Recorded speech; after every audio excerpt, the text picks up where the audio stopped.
Je suis turque. Tout d'abord, je voudrais vous remercier pour donner le nom de notre fondateur. C'est vraiment une personne importante. Et je suis aussi, voudrais supporter l'ouvrage. C'est une très importante ouvrage pour tout le monde. Et je voudrais vous féliciter pour cette ouvrage, justement.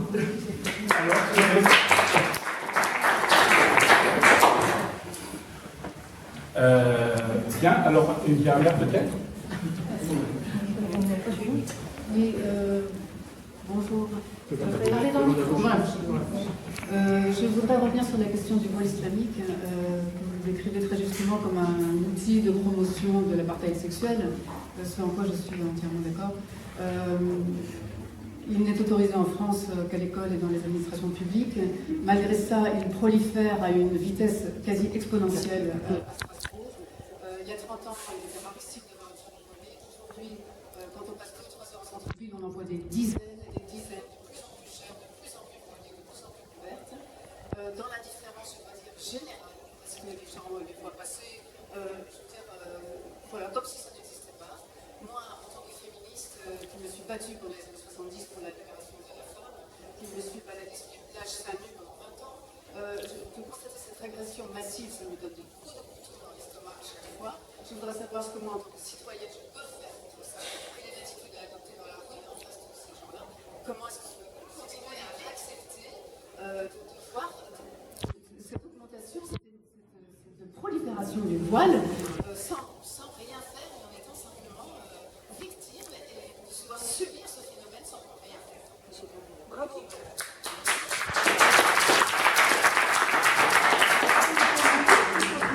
Mais nous aussi, nous aussi.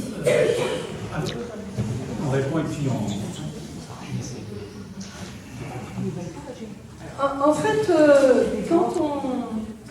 quand on réfléchit, je pense sur un phénomène aussi important, aussi complexe que celui de l'islam politique, c'est-à-dire aussi à travers le voile islamique, il faut vraiment le mettre dans une conjoncture politique nationale, mais aussi dans une conjoncture politique internationale.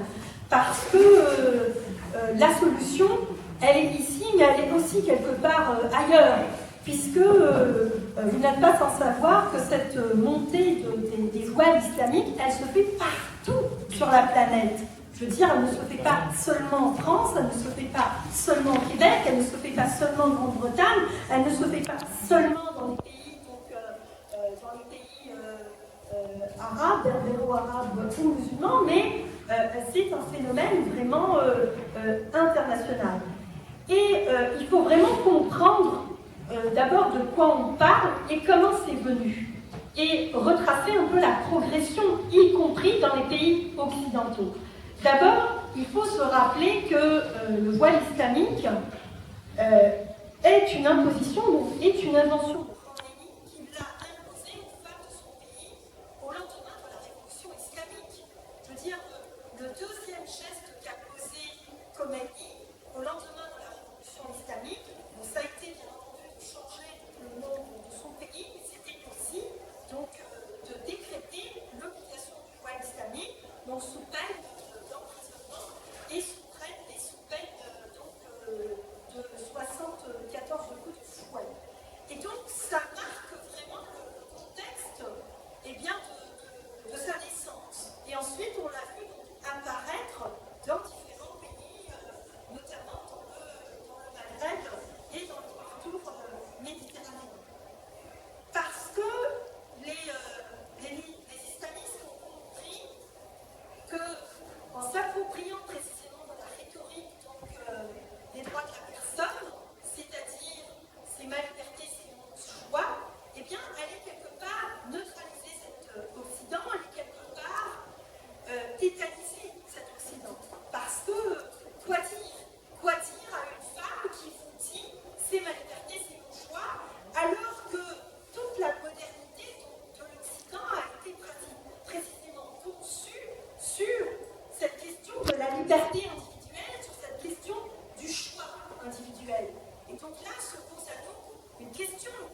réorganise un peu quand même le référentiel citoyen, remettre donc au centre de la cité la laïcité et l'imposition qui a été faite quant à l'interdiction du port des signes religieux en 2004.